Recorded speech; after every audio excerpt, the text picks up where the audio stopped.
world around her didn't look quite the same anymore. "Somebody better tell me what's going on." "You've had a once-in-a-lifetime wake-up call." Emily nodded and extended her hand to help the woman to her feet. "Something most people unfortunately don't get to experience." Melissa reached for the youngest Hadstrom sister's hand, then her eyes widened. "You're glowing." "Perfectly normal," Laura muttered. "No, it's not." "For some of us it is." Nikki nodded, and Melissa finally took Emily's hand and accepted the extra support to her feet. "I have a concussion, don't I? That's what all these flashing lights are, and—" Melissa's gaze landed on John at the bottom of the hill, standing in the creek with his hands in his pockets. "Do I know you?" "Nope, I'm John." "Melissa." She glanced suspiciously around, did a double take at the weirdly familiar man down below with the oddly shimmering eyes, and drew a deep breath. "I don't remember coming out here." "That's also normal."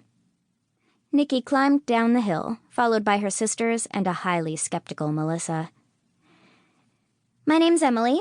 Laura and Nikki are my sisters, and you're gonna be okay." When they helped Melissa down and her feet slid into the startling cool water of the creek, the woman gasped. Did I hurt someone?" "What do you mean?" Laura exchanged a quick glance with Nikki. "The curse is broken, sure, but we still need to be careful." "There was an old man and you look really familiar, too. All of you." Emily snorted and tried to brush it off with a shrug. "We get that a lot." "I don't think so." "The only thing that matters now is that you're safe." Laura cut in before the woman could dart down that rabbit hole where the Hadstrom sisters couldn't follow. "Can we take you home? It's the least we can do after Well, I'm sure it's pretty confusing to wake up in the middle of the greenbelt that looks like a hurricane moved through and with no idea how you got here." Melissa frowned at her. "It's a little disconcerting, yeah." "It's a short hike out to the parking lot." Nikki pointed up the wall of limestone boulders toward the footpath yards above the pebbly beach. "Then we'll give you a ride." "I don't care about the ride." Melissa stopped before they reached the beach, standing rigid in the water with her fists clenched at her sides.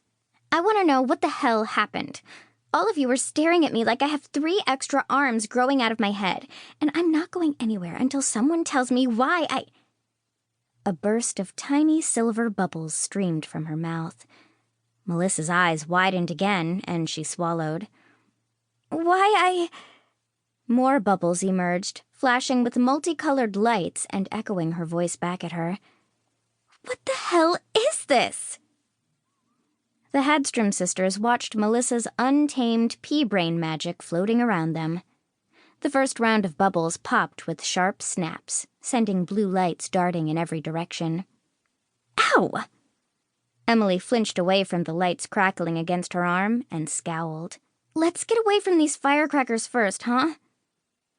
The tiny magical bubbles snapped again like a twisted piece of bubble wrap, showering the beach with electrical sparks. "This is— Ow!" Chuck ducked and smacked the back of his neck. "This isn't what I expected." "Well, what did you expect?" Melissa shouted. The rest of her bubbles popped at the same time, lighting up in a halo around her disheveled hair. Emily raised her hands. "You're totally confused and a little angry, Melissa." "You think?" "We get it.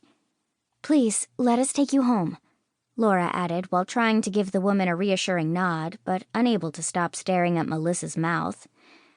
"Please don't start freaking out with any more messed up magic. Or anywhere that feels safe and comfortable for you so you can calm down." "Calm down?